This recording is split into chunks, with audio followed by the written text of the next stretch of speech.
Hey, hi guys, welcome back. Today I'm gonna show you how to make a quick 1 minute soup. So what I've done is I have bought cheesy cauliflower, some ready-made brand.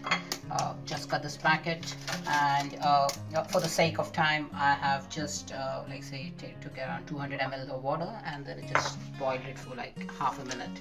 I'm gonna put that entire content of soup powder in the bowl. And what I've done is I've got some mushrooms, so I got some button mushrooms. I'll just cut those mushrooms in fine chops. So this is how you cut the mushroom. A quick cut for the mushroom.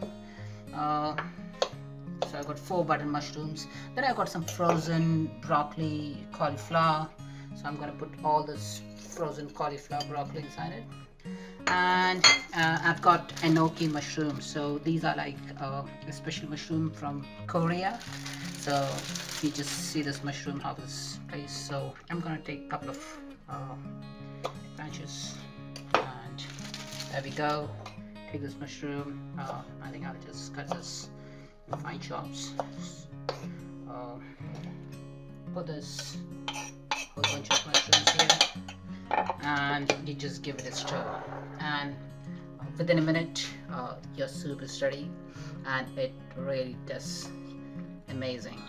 Thanks guys, thanks for watching. Bye.